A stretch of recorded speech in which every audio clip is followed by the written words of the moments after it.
the election very seriously. Election law is complex. It's our job as election administrators to not just understand and implement the law with precision, but it's also our job to explain the nuances of elections to the public in a way that's approachable. As election administrators, we don't write the law. We can't change the law, the process. That can only be done by your elected lawmakers. As election administrators, we're the referees. We have to follow the rules prescribed by those you elect, and we have an obligation to show you how we are doing that. So to that end, I wanted to answer questions that we've been receiving in our office the last few days and to provide you with updates. Namely, let's discuss the unofficial turnout numbers, election day registration, and the mechanics of a recount. We have also put out a press release with this information and encourage you to share the facts with others who may have questions or concerns about the elections process. So when it comes to voter turnout, unofficially, Wisconsin voters cast 3,296,374 ballots for votes for president. That is the most ever in the state of Wisconsin, exceeding the previous record of 3,071,434 set in 2012. That makes the unofficial turnout percentage of Wisconsin, which has a voting age population of 4,536,417 voters. The unofficial turnout percentage of that is 72.67%. Now, it's important to note, and I've heard many questions about this, that some jurisdictions choose to report their unofficial turnout as a percentage of registered voters. So for example, if a city has 100,000 registered voters as they head into the election, 10,000 new voters register using election day registration, those jurisdictions will sometimes report 110% turnout. The state reports turnout as percentage, again, of eligible voting population, which is that unofficial 72.65% of Wisconsin's 4.53 million eligible voters. So I think that's an important distinction because, again, these are unofficial results and different jurisdictions are using different equations to come up with that percentage of unofficial voter turnout. But we use eligible voter population to make our unofficial determinations. By law, the state of Wisconsin, again, has election day registration. This means that voters who may not have registered previously can register to vote on election day. This increases the number of voter registrations. When voters register on election day, they have to provide personally identifiable information and a proof of residence document. Their address is also verified by sending them a mailing. The local election officials are now in the process of certifying the election at the municipal, county, and then state level. Part of that process is double checking that every voter participation entered has a corresponding and valid voter registration. So, in short, I am so proud of Wisconsin's voters, not just for the record numbers in which they turned out to participate, but for the peaceful and civil way that they did so. And I'm also proud of our local election officials and our poll workers. They followed the law. They were incredibly professional despite enormous pressure. The next question I'd like to address is, did my vote count? Many voters are visiting our My Vote Wisconsin website to check their records. As allowed by state law, it can take up to 45 days for local clerks to record paper registrations into the electronic system. So please do not worry if you don't see your participation recorded right away. Your local election official is entering it and is double checking everything as part of the canvass and the certification process right now. If you voted by absentee in the state of Wisconsin, you can track your ballot on Wisconsin's website, myvote.wi.gov. You can see that it was received but you won't see if it was counted and recorded as part of your voter participation record until after the canvass and certification has been completed. And again, state law explicitly spells out that our local election officials have up to 45 days to complete this process. All of the data as part of the election is required to be made available, and the paper artifacts of an election are always required to be maintained as part of the document's retention laws. Next, a reminder to all of us to continue to seek out official facts about elections. Please don't help to perpetuate rumors. I know everyone is very passionate, as they should be, about the election, but we have an obligation to engage with the facts. I understand that your right to vote is sacred, and there's a very robust system that protects your vote and makes sure that only valid ballots can be counted.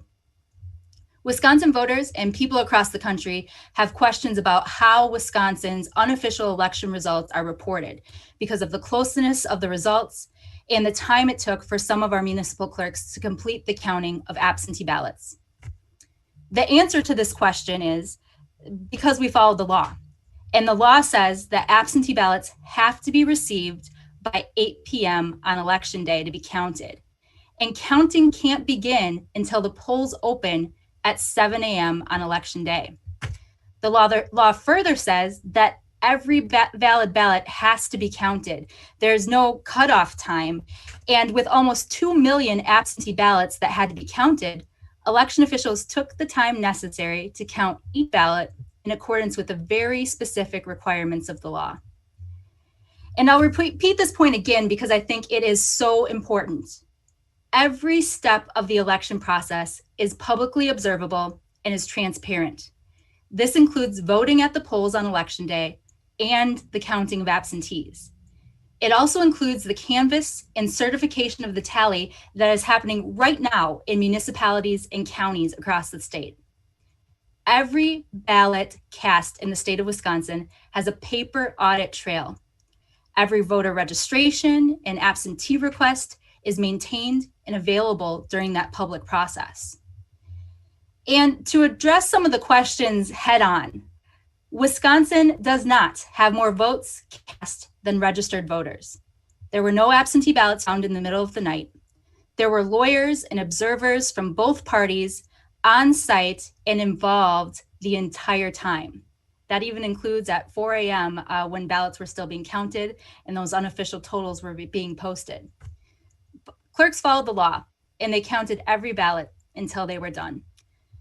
I think it's also worth noting, and we talked about this yesterday, that in Wisconsin, there are 39 municipalities, including many of Wisconsin's largest cities, that use the process outlined in law known as central count to count absentee ballots.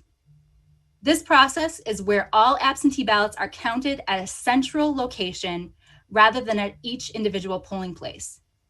In these jurisdictions, you will see results from polling places posted while central count ballots are still being tallied. Only when central count is complete and every valid absentee ballot has been counted can they post the central count numbers.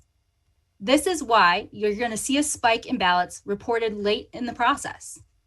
Again, central count is publicly observable, and representatives from both parties observe the tally of these ballots, including the verification of the results that were posted on election night and into Wednesday morning. And the last topic I'd like to cover is recounts.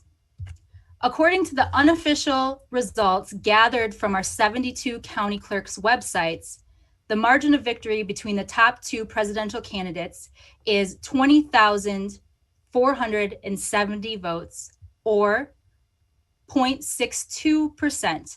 And that makes that race eligible for a recount. Because the margin is more than 0.25%, the requesting candidate must prepay the estimated costs at the time of filing a recount, if one were to be filed. A candidate cannot request a recount until after the last county has reported its certified results to the state. The deadline for certified results is November 17th. And for presidential recounts, the candidate has just 1 day to file for a recount. And I have to apologize too. Yesterday, I misspoke. The Wisconsin legislature changed this deadline from 3 days to 1 following the 2016 presidential recount. If a recount is filed, we would provide a cost estimate and the candidate would be required to pay the estimated cost upon filing. Once this happened, the Wisconsin Elections Commission would then order a recount.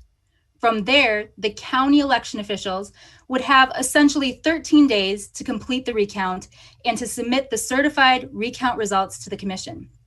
The commission would then certify the election based on the results of the recount.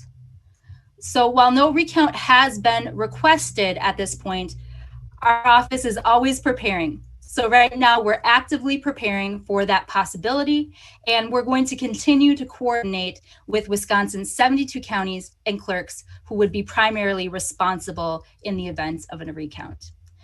So I think that covers everything we wanted to address today in making sure that we were, again, addressing head on any of the questions and concerns about the process.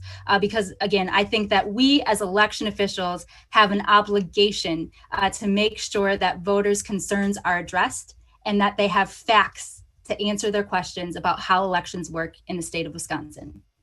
And with that, I'll turn it back over to Reed and we'll ask for any questions.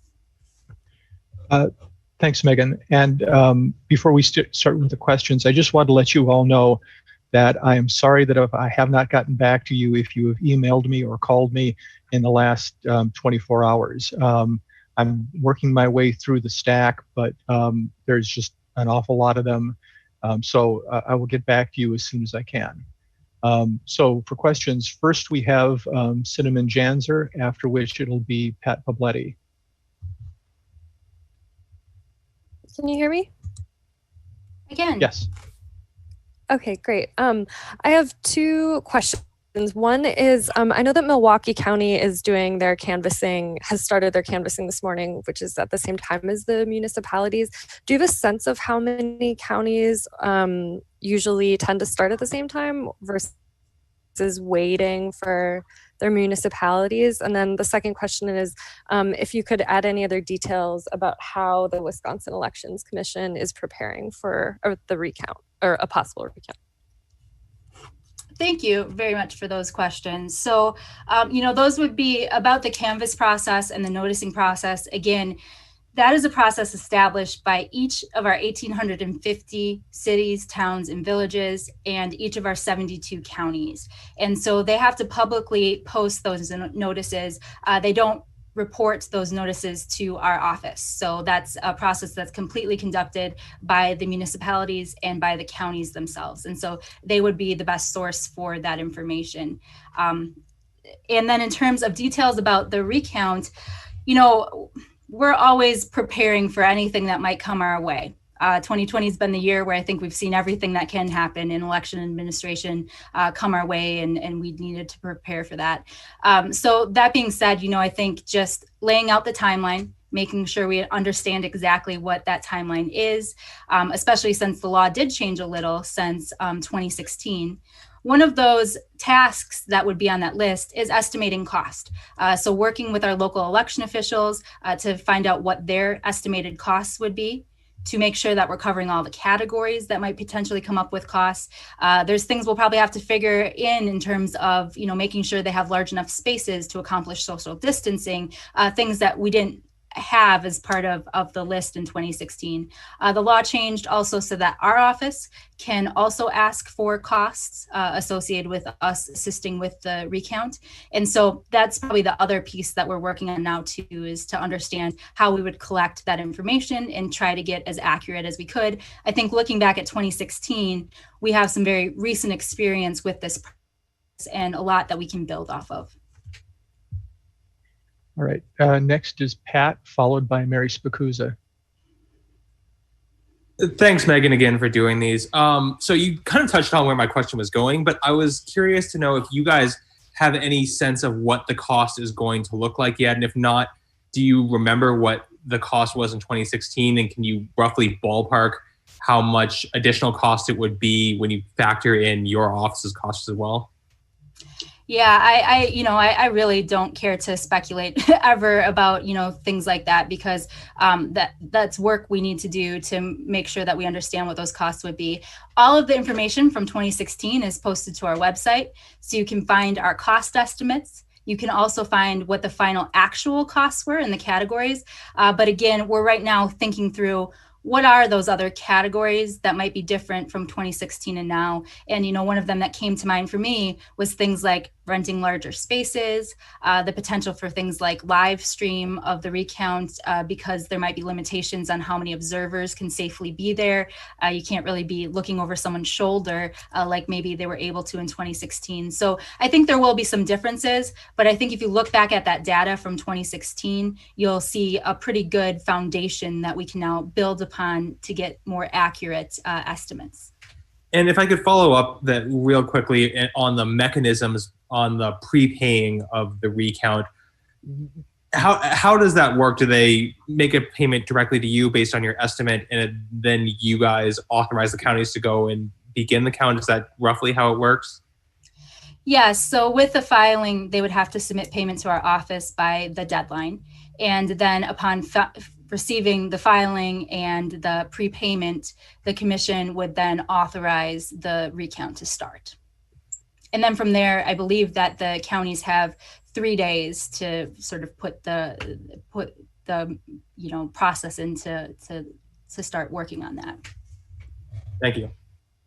All right, next is Mary, followed by Dakota. Hi, thanks for taking my questions.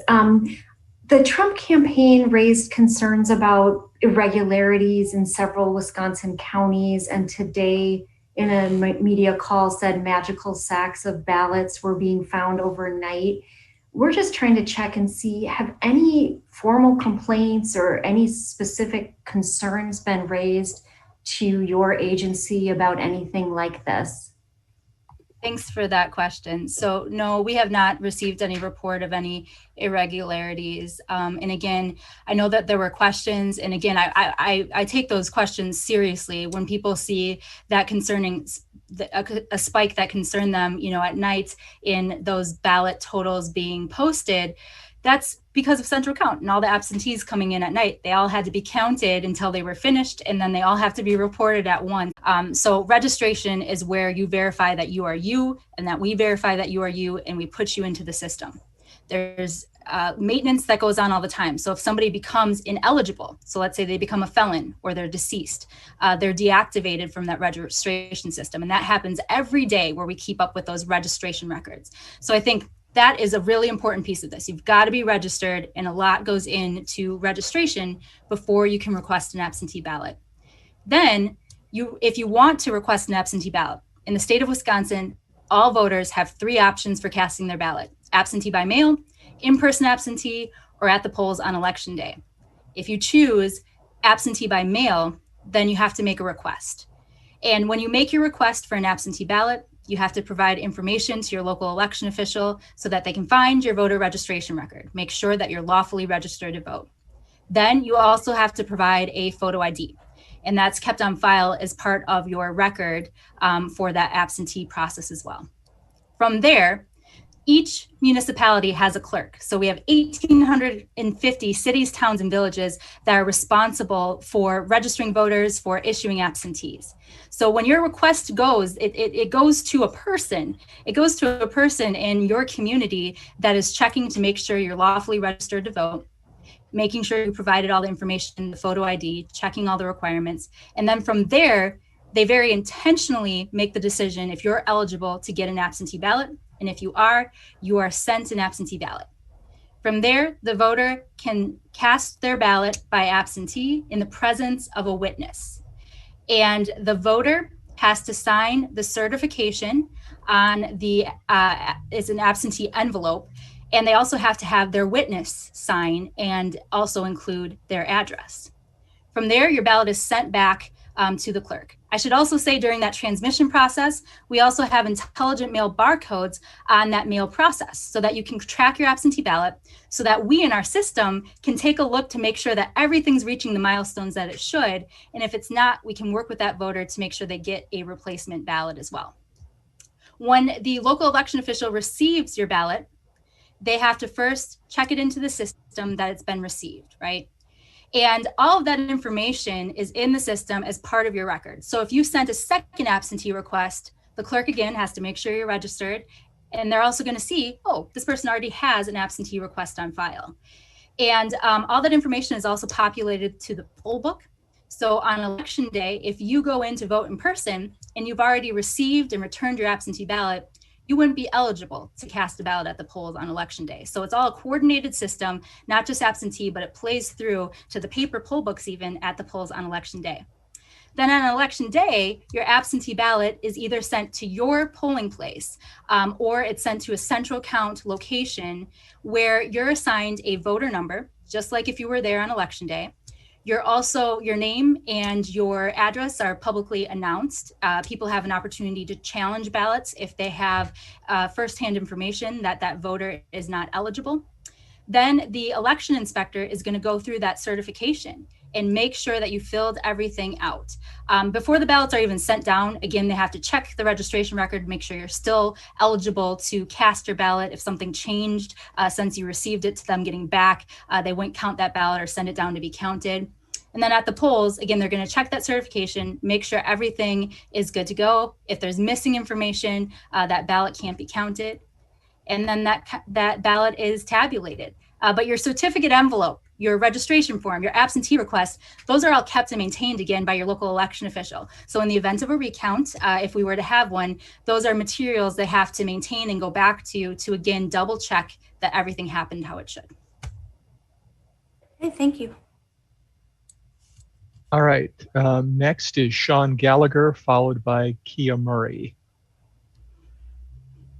Hey, Megan, thanks for doing this. I had a question about provisional ballots. I know, I think it was yesterday, you guys mentioned in a typical race, maybe you have 1,000 or so across the state. Are you getting those numbers back and expect them to be higher? And how could that impact the election?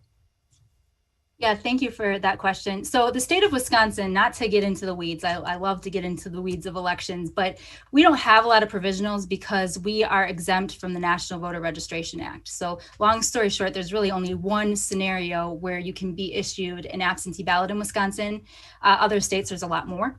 But in Wisconsin, it's only if you've had, you don't have the valid photo ID that you need to vote at the polls on election day. There's also a provision if you don't have or are unwilling or unable to provide your driver license or ID number when you're registering to vote. So, very limited opportunities. But we pulled the numbers recently to see what the clerks had entered. And Reed, please correct me if I'm wrong, but I believe it was around 900. That are issued. So a small amount. And again, those voters have until Friday at 4 p.m. to bring back the deficient information and have their ballot counted, but it's a very small amount. And I know you said missing information on ballots and some other things would kind of nullify, not have that ballot counted. Any idea numbers on that? So last we checked, and this was prior to the election, so we'll have all of the reconciled data. Any of this data I'm giving you, please, it's unofficial. But the unofficial data before the election, so clerks that had looked at the envelopes before they sent them down to the polls and put information into the statewide system. Because when clerks put the information into the statewide system, it can display for the voters. So they can flag for the voter if they missed providing their signature or their witness signature was missing. They can flag that for voters on our website. And we saw that there were less than 1,000 ballots that had been marked with some type of deficiency prior to election day. Those voters have since, had an opportunity to correct those problems. But if they weren't corrected by election day, then those ballots couldn't be counted. So again, a pretty low number, and Wisconsin typically in elections sees very low ballot rejection rates. Yeah, I don't have any updated numbers from those, but I can check and send those out later. Next up is Kia. Thank you for doing this, Megan. I apologize in advance. My question is pretty long here, but bear with me. I've got a source from the Trump campaign that says their legal volunteers actually saw poll workers, quote unquote, cure absentee ballot information in some kind of red pen or marker And that was where poll workers and not voters either corrected or added information, and this was to the ballot itself. And they're claiming that this happened to at least 15 to 20% of absentee ballots, specifically in Milwaukee. And so I'm wondering, one, is that true? Two, if you could speak to this process of quote unquote curing ballots. I apologize because I'm not familiar with it. Yep. And is this normal and legal? Well, thank you very much. I think that's a really important question. Now, I don't want to speculate, I wasn't myself there, but I can talk a little bit about what may have been occurring. There's so many things in elections that aren't familiar to people. And when they see them, they're not sure what's happening. And so we always work with our local election officials too, to make sure they're describing the process and that people know what they're doing and have an opportunity to weigh in or challenge the process as well. So I always think observers and challengers, important, good, healthy part of elections. So what might have been happening is, like you said, they might have been curing the ballot, where there could be a couple of scenarios. One could be, let's say a voter returned their absentee ballot and the witness signature or the witness address had been missing. They could alert that voter, and that voter could bring down their original witness and have the witness sign their information. Another option is they're also allowed to add the witness's address if that's missing. Now, if the witness's signature is missing and the witness doesn't come down, they can't cure that another way. But if the address is missing, and let's say, they got 2 ballots back from a husband and wife, and they could see that the person's address, was right there, they're able to add that address information, but certainly not the signature. Another thing that can possibly happen is, let's say an absentee ballot was issued during in-person absentee. So there are almost 700,000 in-person absentee ballots issued. And this happens in each of our local municipal clerk's office. And so if a ballot was issued in person, it still has to have a witness, but that's going to be the clerk's staff. And so they have the clerk's office as the address for the witness, and then the staff that issued the ballot signs it. During in-person absentee, they're also issuing that in real time out of the statewide system. So they're able to go back in and see who issued that ballot, who witnessed that ballot. And in some cases, let's say that the witness missed signing it, again, they have an opportunity to come down and cure that on election day, to fill in the deficient information, but it has to be that original witness. And in the case of in-person absentee, they actually know definitively who that witness was because they can see that in the system. Thank so you. Not to speculate, but I think those are just some of the things that could potentially happen. And so just the other thing to add is that they're not curing the ballot itself with the person's votes on it. It's the certificate envelope that gets cured. Great distinction. I'm sorry for not making that right. The certificate, those were all about the certificate envelope, not the ballot itself. There's also a remaking process, and this happened a lot in Outagamie County, where they had a small scratch on one of their timing marks. And the law also outlines a very specific process where there's going to be representatives from each party involved in this process, where they actually keep the original ballot and the remade ballot, and they can tie them back to each other to make sure it was done correctly. But the law allows, if there's a defective or a damaged ballot, that the election inspectors can remake the ballot so that it can be counted by the electronic voting equipment. But again, that's observed and conducted by members of both parties if available at that polling place. And also there's a distinguishing number on both the original and the remade ballots, so that in the event of a recount or any questions, that they're able to go back and verify that the remake was done properly. Next is Amy Reed, followed by Savannah Tomei. Hi, thank you. So we're seeing other states are still counting their ballots and may not have results today.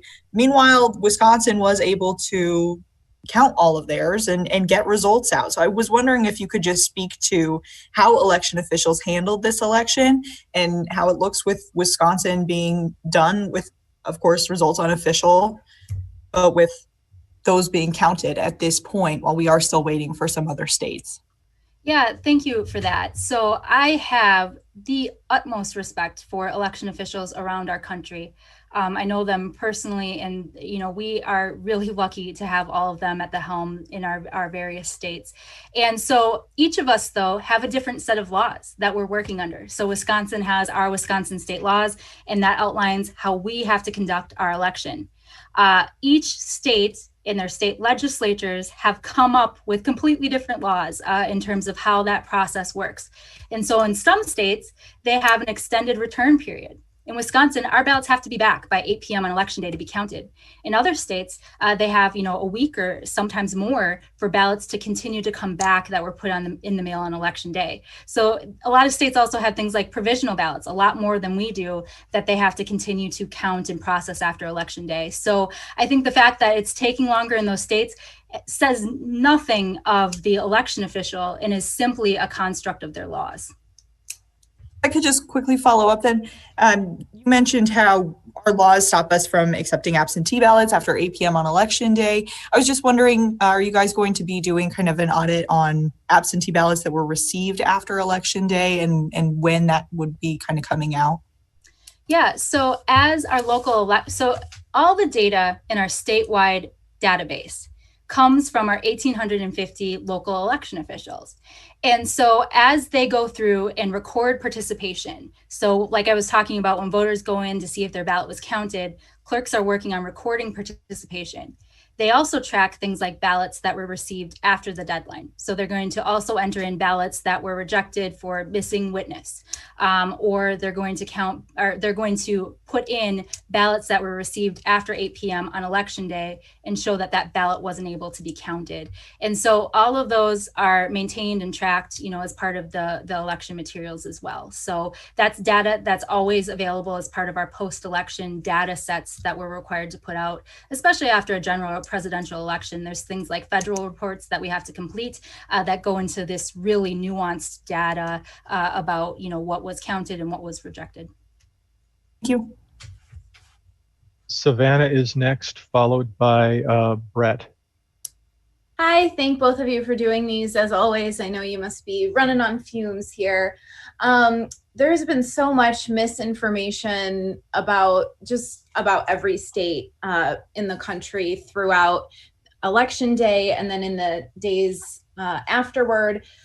With Wisconsin, the big one was the number of ballots cast versus registered voters. We now know, of course, that information is incorrect, but how does that impact you guys? Have you answered any calls from concerned people? How do we kind of fight that misinformation, and how does it impact our election system when there's doubt sown like that? Yeah, thank you so much. So, there were a lot of calls. There certainly were a lot of calls to our office. I have an incredible staff, and they have been patient and helpful on all of those calls and helping people understand the mechanics of the elections. I really don't blame voters when they're confused or when they have questions about the process. I really think it is my job, my obligation as a public servant and as an election official to help explain the process and explain how it works. And so that's what we've been doing, is showing them how it works, pointing them to the information and to the data. And I think that the more people know about the process, they feel much better about it once they can see the facts. But sometimes, when you see that misinformation, and that's why I really wish people would check the facts, share things like our press release. I know it's not as flashy as maybe other things that you could share on social media, but, share the facts rather than speculation or rumors. Because once people know the facts and they know the mechanics, I think they understand the process. But I don't know that we're always as good as we should be about providing approachable information about the process to voters. And so, I won't lie, I was tired today. I wasn't sure I wanted to do another one of these, but I think it's really important for us to do all we can to get information out. And, for many of you that are on this call, we've been doing these calls every week for months now. And I think it's been really, really important and helpful in making sure we're getting good information out to voters. So I think you all play a really important role in this too, is just getting the facts out there. So we'll just keep doing that. We'll keep getting the facts out. We put a press release out today. We're doing things like this, talking to folks to make sure that they know where to go to get the facts and to understand how elections actually work. Thanks, Megan. All right, Brett is up next, and it's going to be followed by Ben Jordan. Hi, Megan. Thanks for doing this. Two questions along the same line here. How long has that 45-day window been in place for voters to verify if they voted in person? And then what do you say to someone who did vote in person on election day? What do you say to them to reassure them that their vote was in fact counted? Because obviously it will be past the window to after the canvass for them to know that. Right. And, there's actually not an opportunity to sort of correct voter participation at this point. So when they're, going through that double check. But the 45 days has been for a presidential election and recording election day registrations and participation information. It's been around as long as I believe our statewide voter registration database has been around. And that started with the Help America Vote Act funding, I believe in 2003 was the first version, or 2005 was the first version of our statewide system. 2006. And so, 2006. Okay. I wasn't there yet, but so I think that requirement of them being able to have time to take the paper process that is election day and turn it into electronic data has been around since the electronic system has been around. To those voters, I think one of the things is you can reach out to your local election official. They're working so hard right now to get that data in. Many of them hire additional people. They're also facing the potential of a recount, but they do have the poll book, right? They do have the poll book, and that's the information they use to put that information into the statewide system. So they are able to verify that for you at the local level as well. And in Wisconsin, you can find their contact information. Maybe shoot your local election official an email and ask them to verify for you so that they're able to take a look and get back to you. But, they're working to get that in as fast as they can, but they have all those records. They're just in paper form right now. All right, next is Ben Jordan. Hey, Megan. There was a lot of talk and concern about voter fraud ahead of this election. I recall the Wisconsin Elections Commission kind of sending a stern warning not to vote twice in this election, absentee and at the polls. Is there any evidence that might have happened? If so, how many cases and where? Thanks. So, we do an audit of the system after each election. And in a general election, we even do audits where we compare that data, not just against records in Wisconsin, but across the country to make sure that if somebody did vote twice, that they are prosecuted. And so we always have that information based on those audits from previous years available on our websites.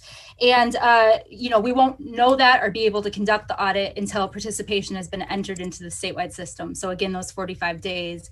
But after that's done and everything's been reconciled is when that audit is run. And then after that is when we do the other comparisons. And then anybody, that we have evidence that committed a crime will be referred for prosecution. And you can see all of those referrals from previous years posted publicly on our website. It's something we're required to do and that we're required to report to the legislature and to post publicly. And I'll just add that the numbers are exceedingly small. And the warnings that we gave out beforehand were to make sure that people didn't try to come down and vote in person if they had already sent back their absentee ballot. There's a system in place to prevent anybody from voting twice, but we also just wanted to make sure that people understood what that system is. So it's not like that this happens very often or at all. Yeah, great point. I think it was just absentee was new to so many people. We wanted to make sure that they understood the rules. All right, next is Chuck from WKVT. Yeah, thank you. I'm wondering who actually physically does the recount. Is it strictly the staff of the municipalities, or do they call in all the poll workers? Or since it's going to be so many more counting and done hand by hand, do they need more people to come in? Yeah, so recounts for a statewide or federal contest Those are actually conducted by the counties. So our 72 counties conduct those for their municipalities, their respective municipalities. So there's 1,850 municipalities, 72 counties, and in the event of a recount, it's those 72 counties that are running the show. A lot of them do bring in the chief inspectors and the clerks from those municipalities to help conduct the recount at the county. So that's usually how that works, but the counties are the ones that are doing that. And then, we work with them to make sure that we're reporting out. If you look back at 2016, we, reported out as those certifications from each individual reporting unit came in, and any net change that happened based on the recount numbers were posted on our website. But each of the counties is responsible for conducting that. Chuck, you might want to talk to La Crosse County Clerk Ginny Dankmeyer about the recount process as well. I would agree. She's great, and she really knows this process well. All right, next is Adam Brewster from CBS, followed by Scott Bauer. Hey, Megan, thanks for doing this again. You mentioned at the top, no recount has been filed or requested at this point. Pretty clear. The Trump campaign yesterday said they had filed. Have they reached out to you in any capacity to suggest they have, or have you heard from them at all?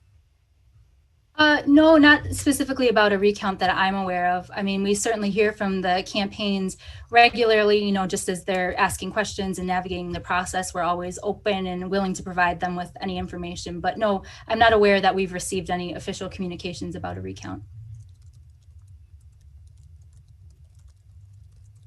All right, Scott Bauer. Thanks, Megan, for doing this. That was actually my question. If you had been contacted by the Trump campaign, is it surprising to you that you haven't been asked about the rather Byzantine process of a recount at this point by them?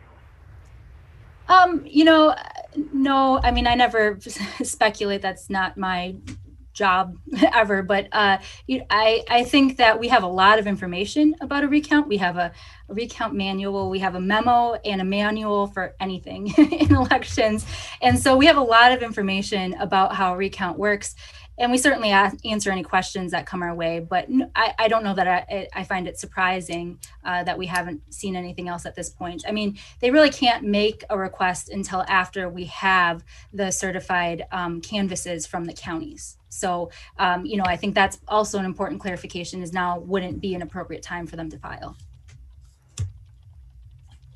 Next is Ellie Kaufman. Hey, Megan, thanks so much for doing this. My one question is, what happened with the town of Willow? Why were their results delayed yesterday? Well, I hope they're doing okay, and I didn't mean to send the whole nation their way, but they shortly thereafter, after we talked yesterday, they posted their unofficial results. So I think it was just a matter of communication. So that is now posted on Richland County's website, and you can see their 300 votes. Thank you. Adriana Diaz, followed by Alexa.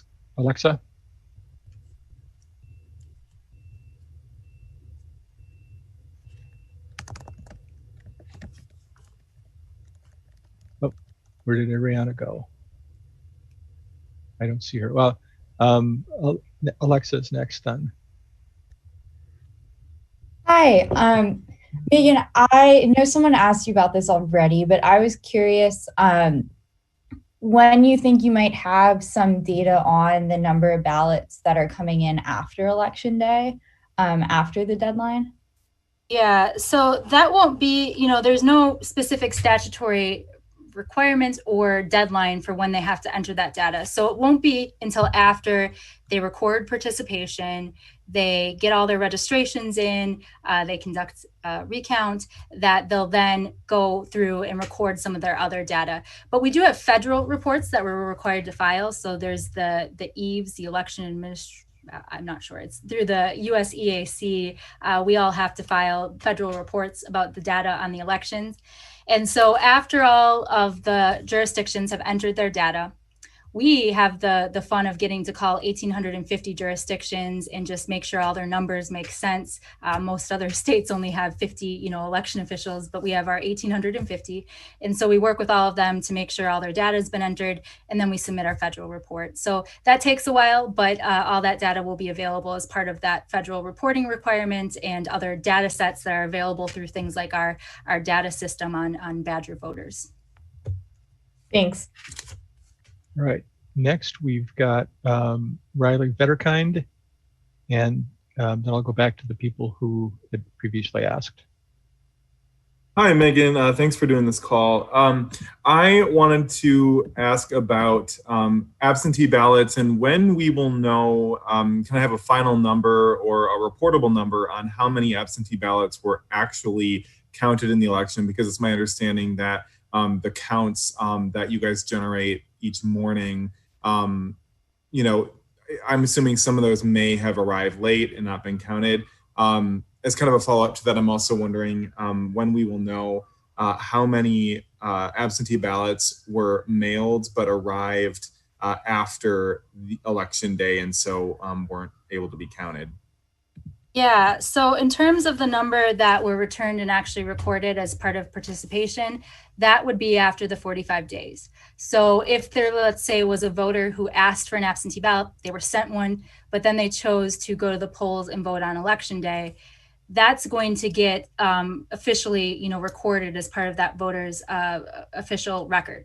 So the clerk would go in and say, this voter cast their ballot on election day, that's how they participated, but they were also sent an absentee ballot, which they didn't return. And so that would, show as spoiled because they then cast a ballot at the polls on election day. So that happens as part of that reconciliation and as part of recording participation. And we'll know that number in terms of participation that's actually counted from absentee around the 45 days is when we would have that data. In terms of ballots that were mailed back but received after the deadline, that's actually not a data point that our clerks have to record, but most of them do. And so again, once they're done recording participation, entering registrations, doing all the things that are required by law, they'll also go through and do things like, enter in information about ballots received that were received after the deadline. And there's a category that they can, record those so that the voter can see that information and so that we have a record of that too. But all the materials of the election, so all of the ballots that are returned after election day still have to be maintained as part of the public records or the public records retention laws. And so those are, those are available as part of the artifacts of the election. But long story short, that data wouldn't be available until after the 45 days because it's not required like other data points. And when you say the 45-day mark, is that referring to those federal reports you were mentioning, or is that the state canvass, which I believe is sooner than that? Yeah, thanks, Riley. So 45 days is the state law that have 45 days to record voter registrations and voter participation in the statewide database. So it actually outlines, when they have to do some of their data entry work. So again, taking the paper process that is election day and turning it into electronic records, they have 45 days to get that information into the system. Okay. And then one last question on the recount. Is that a hand recount that's required, or will they be using machines if that ends up occurring? Yeah, so the counties have discretion to make that decision. So the law does not specify how it has to be counted. So if we look back at 2016, some counties elected to do a hand recount and others had their voting equipment reprogrammed to do a recount using their voting tabulators. So they do have some discretion to make that decision. Okay, thank you. And then I think Pat from WisPolitics had another question. Hi, Megan. Had to unmute myself there. To pick back up on the thread of the Trump campaign and the issues they're raising about curing ballots in Milwaukee, they also indicated that some of the legal volunteers they had in Milwaukee were prevented from having what they say is meaningful access all the time. I know that's a question more for local officials than for you specifically, but did you hear anything along those same lines? So yeah, you're right. I think this would be a great question for the local election officials. But, one of the things that we have to remember as part of this election is we had to keep everybody safe. We had to keep voters and poll workers and observers safe. So polling places are required to have space for observers or an observer, but they can set a limit on how many can safely fit into the polling place. And so in some jurisdictions, maybe they could only allow 2 people to be in and still not exceed their capacity limits for social distancing with poll workers and voters. And if they did that, they were advised to make sure that each of the parties was able to have someone in there to observe. And they were also, advised that they should set up a schedule for rotation as well to make sure that people had opportunities to observe. And so that is certainly what happened in some of our jurisdictions. They had to keep everybody safe. And so, it might have meant that they couldn't cram 20 observers into an area like they could before, and they could only fit, 4. So each polling place had to make those determinations on how to keep everyone safe in accordance with law. The law also says that the observer table can be 3 to 8 feet away from things like the poll book or the registration table. And so, under public health guidance, those tables had to be at least 6, or those areas had to be at least 6 feet away to, again, make sure that everybody was able to stay safe. Scott Bauer, do you have another question? Oh, sorry. Okay, no problem. Let's see. Ellie, did you have another question? No, I'm good. Thank you. Okay. I've been slow on lowering people's hands after they're done. Kia, did you have another question? Yeah, just a clarification. So before you said that there would only be this curing process to the outer envelope where, you'd find the signatures, addresses, and those kinds of things. There wouldn't be a situation then where you'd have to cure a ballot or add information to the ballot itself where people actually circle in who they're choosing. No, right, correct. You would not make a change to an actual ballot. There's a remaking ballot process like we discussed for a damaged ballot or a defective ballot, where they remake the ballot and then they keep the original and the remade ballot that can be paired back together if needed. But no, beyond that, there's no reason why they would be making any marks on the actual ballot itself. Now, there was Outagamie County where there was a discussion certainly heading into the election about filling in the timing mark so those ballots could be tabulated on the optical scan equipment. But the court said that they could not do that process, and instead they had to remake those ballots. So that's what they did. And the only other thing is that sometimes there will questions will come up about voter intent. Sometimes instead of filling in the oval, people will draw a circle around an oval, or there will be stray marks. But in those cases, those are decisions that are made by the representatives from each party. They work together. They sort all those issues out in a public way. Nobody's just going and changing things or fixing things. Yeah. Thank you both. All right. And so there was one, Bridget Fargan had typed in a question just about the difference between municipalities holding all of their results to release at once versus the central count. Can you just talk a little bit about that? Sure. So the law says that you can't post a reporting unit until it's complete. The exception is central count. But so, if a polling place is sending back their results, they can't do that until it's complete. And in some jurisdictions, they're sending those polling place unofficial results to their counties, and the county puts together a report and then they post it on their website. And so in some counties, depending on how their voting equipment operates, depending on how they have their hardened election management system set up, the reports are different. Some of them don't allow them to post each individual reporting unit or municipality as it comes in. Some have to wait until they have the whole municipality or till they have, everybody in that county before they can post the results. And so, it's really a function of technology in that county and in those municipalities. each of our municipalities, all 1,850, are allowed to choose the voting equipment that they want to utilize based on equipment that has been federally certified and state certified.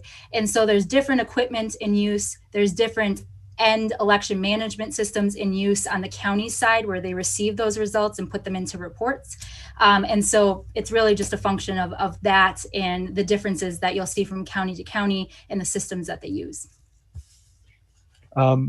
Next, we have some other first-time questions. Jason Calvi. Megan, in layman's term, can you explain exactly what canvassing looks like and what is the intent right now of what they're doing? Thank you. I'll try. So canvassing is, simply put, the triple check on the election process. It's what takes unofficial results and makes them official certified results. So for instance, the municipalities, so each of our cities, towns, and villages, they reconvene the day after the election, and they have to do some initial checks on the system to make sure, for example, that they have the same number of voter numbers as they have voters that were issued a ballot and signed the poll book. So checks like that to make sure that everything adds up. They didn't have some kind of issue, that there wasn't an opportunity for somebody to count ballots twice. They do those checks to make sure all the numbers line up. Once they've done all that, and again, it's publicly observable, anybody can go watch. It doesn't happen often that people come to watch that process, but that happens in the day after the election day. Then from there, and this happened yesterday at 4 o'clock, the municipalities send all their election materials to the counties. So they send the counties their poll books, and they send the counties all the election materials. And the counties do roughly the same. They go through and make sure that everything makes sense. Did the municipality get it right? Did they have the right number of voter numbers issued, the right number of signatures on the poll book? Did they have the right number of ballots cast? Does all of that match? If it doesn't, they can send it back to the municipality and say, you made a mistake. You need to go back and fix this. And so once the county has done their double check, they certify the election in the 72 counties.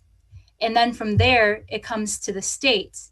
And we do the same. We go in and check all of the data that they've submitted to us. So we don't get the actual materials. We don't get the poll books and other materials, but we get all the data. And so then we do our final checks on all the data, make sure things line up. Like registered voters. Do we have the right number of registered voters for ballots that were issued? Is there a problem here? Did somebody add an extra zero? Did something go wrong in any of the process? And then once we do our check, we certify. And so that's the canvas process. I don't know if that was hopefully accessible, but that's the canvas and the certification process. And that's how results go from unofficial to official certified results. We've got time for two more questions. First is Victor Jacobo, followed by Rose Schmidt. Hi, Megan. Again, thank you for taking the time. I know you don't want to speculate on what the eventual cost is, but I was wondering if you could walk us through, what is it if a campaign, whoever does it, does request a recount, what are they paying for? Is it the staffing? Is it equipment? What are those costs that the commission traditionally will ask for? Yeah, so the law has been changed since 2016. We now need to provide estimates for the county's expenses and the state's expenses. So county expenses, that would be things like supplies, as simple as, making sure you've got tables and pens and that you've got the voting equipment, if you're using voting equipment that you need, that you are paying the wages of the staff or the chief inspectors that are coming in to help as part of the process. It could be things like renting a larger space. I know when we processed nomination papers this year, we had to rent a larger space to accomplish social distancing. So things like that are the county's expenses that are included. And we do have a list of those expenses from 2016, and we're looking at that right now to see if there's any adjustments needed on the county side. But it's really staffing and supplies that are needed to conduct the actual recount. The county clerk's time and their staff's time to conduct the recount. And then on the state side, and this is new to us because the law changed, but we can also take a look at staff time. And we don't, get the actual artifacts of our election. So I don't know that we'll need additional things like space, but it's mostly staff time to help advise the local election officials. I know my role in 2016's recount was working with each of the jurisdictions as their recount results and canvases came in, working with them to understand if there was a net change in any of the reporting units and to understand why. What happened, why did the numbers change? And then we would post all of that to our websites every day from all the thousands of reporting states to make sure that we were being transparent and communicating about that. We also do things like, crunch the data and make sure that as those unofficial results are coming in, that we're keeping everybody in the loop on that as well. So those are the basics of what the costs would be that are associated. And then Rose Schmidt.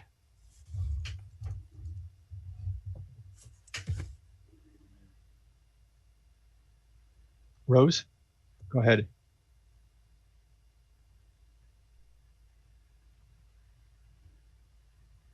Do you need to unmute yourself, Rose? We can't hear you.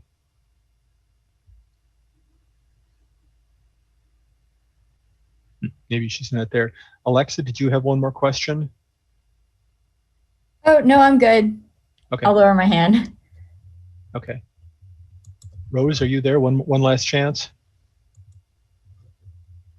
All right. Well, thank you everyone for coming, and shoot me more questions if you've got them. I will try my best to answer, but realize that I'm getting like 10 times the normal volume of questions and inquiries. So I will do what I can.